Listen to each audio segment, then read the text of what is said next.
ঠাকুর ডাক দিয়ে বলছো গোপাল কি হলো? আমার অশ্বিনীকে আমি দিলাম, যথাস্তু তুমি, আমি তোমাকে দিলাম এই বল।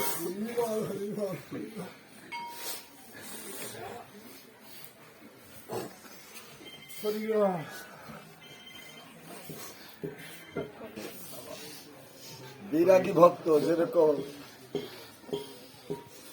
নারদ ছিল বিরাগী ভক্ত, লেঠা বাঁধাইতে পারতো, আবার খাওয়াইতে পারতো, কিন্তু গোপাল সাধুর মনে খুব রাগ হলো। আজ দাদার জন্য আমি ভক্ত মাজারে যা চাইলাম, দাদা কি চাইলো? ঠিক 12 দিন পরে আবার দলবল নিয়ে গঙ্গাচন্না উপস্থিত হলেন। হরিবল হরিবল, অশ্বিনীকে মারতে এসেছে।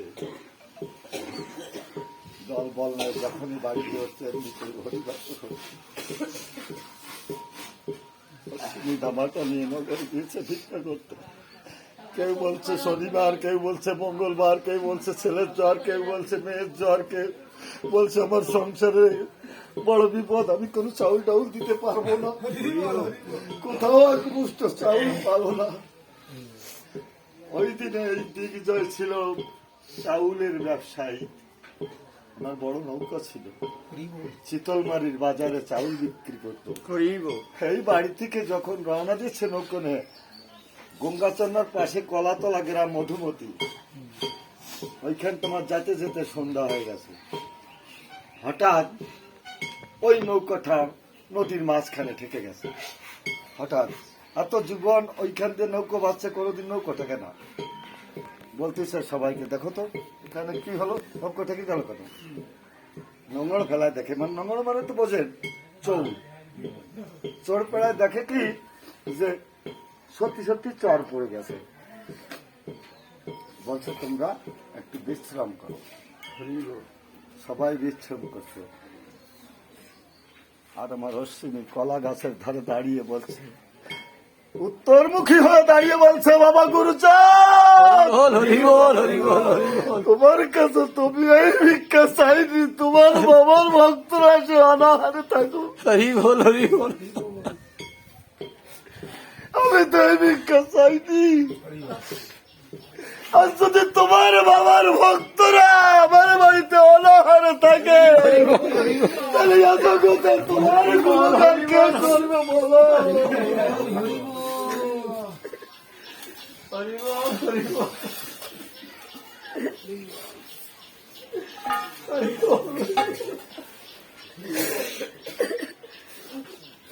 অন্তর্জামী গুরুচাঁদ আমার রক্ষা দিবস ডাক কর্ণ কুমারে পৌঁছে গেছে। গুরুচাঁদ 2 হাত তুলে বলেছিল, হে পিতা, তুমি তো আমাকে কথা দিয়েছিলে, আমি যদি কোনো বিপদে পড়ি তুমি আমার পাশে এসে দাঁড়াবে। আজ আমার এই বিপদ থেকে তুমি ছাড়া আর কোনো কান্ডারি নাই। বাবা তুমি কোথায়?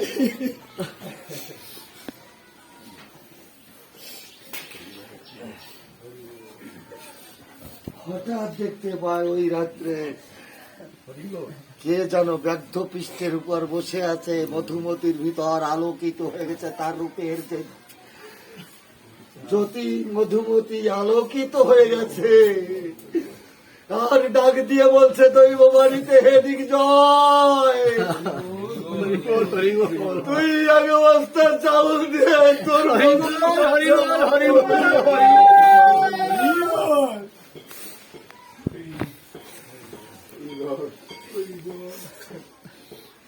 হঠাৎ চোখে যখন একটা ভেঙে মেরেছে, দেখতে পায় কেউ নেই।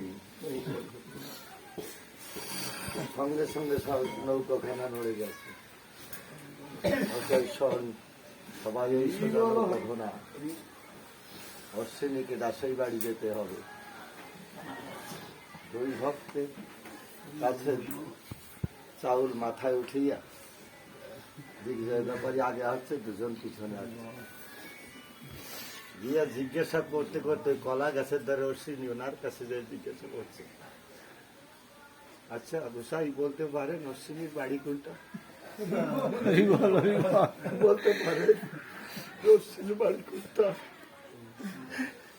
অশ্বিনী বড় বাবা ভাবছে বাবা গুরু সাথে তোমার কেমন খেলা একে তো ভক্ত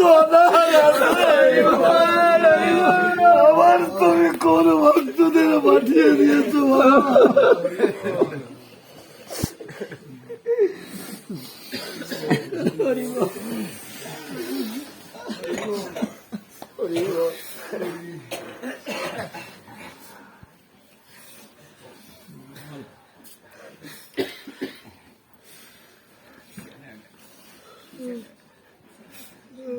বলছে গোসাই কথা বলছো না কেন বলো তো কোন বাড়ি বলছি ওই দেখা যায় অশ্বিনী কর্ণকুঠি হরি ওখানে হয়তো অনেক লোকজন আছে সবাই হরিগুলো গানে মেতে আছে অশ্বিনী গোসাই পথটা দেখিয়ে দিয়ে পিছনে পিছনে চলছে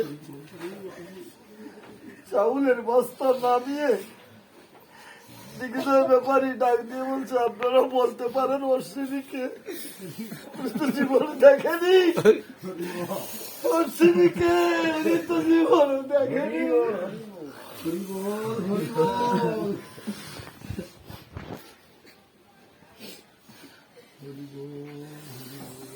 তোমার যদি ডাক দিয়ে বলছে তুমি কে বাবা তুমি কে তুমি আমার ভাই এই চাউলটাও নিয়েছে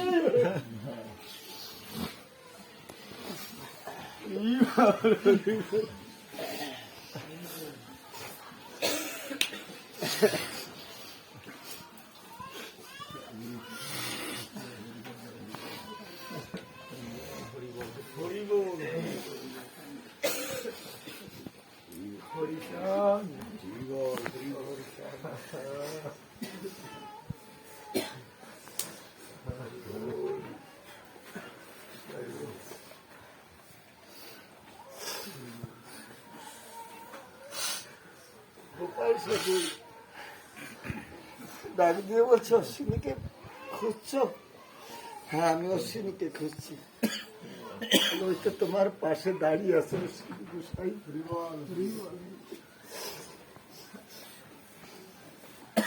দিকে যাওয়ার পাশে দাঁড়িয়ে রয়েছে দিকে সে তো চেনে না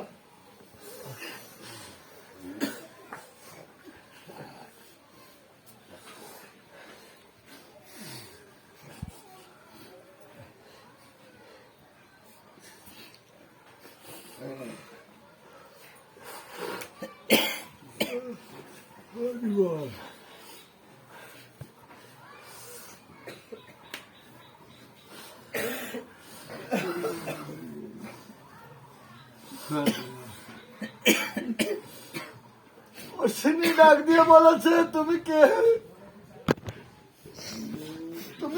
ব্যাপারী তোমার বাড়ি কোথায়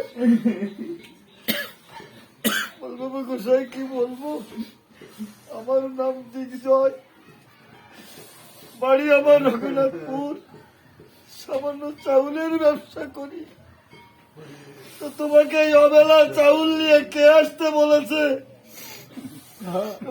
আমি তো জানি না কে যেন ব্যক্ত পৃষ্ঠে বসে আমাকে দৈব বানিতে বলেছে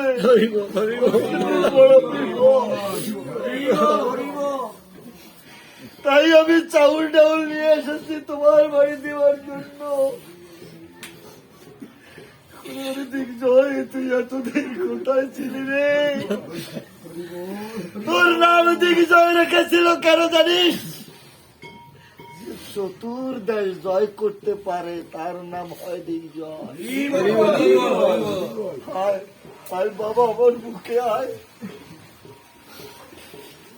আমার মুখে আয় আজ থেকে তুই আমার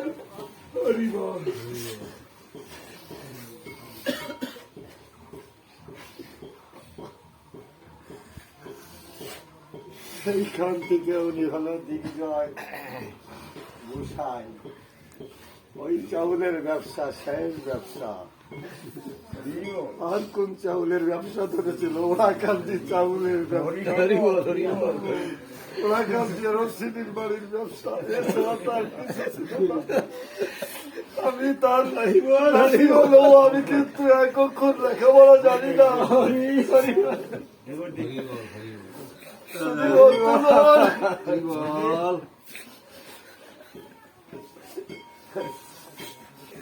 আমার গুরুচাঁদ ঠাকুর এই বুকে হাত রেখে গেছে চলে, কেন জানেন? কত স্কুল করেছিল পাঠশালা জানেন আপনারা? 4,500 পাঠশালা আমার গুরুচাঁদ করে গেছে এই নমশূদ্রকে জাতি লেখাপড়া শেখাবার জন্য। বহু চেষ্টা করে গেছে, পারেনি এই নমশূদ্রকে পথে আনতে।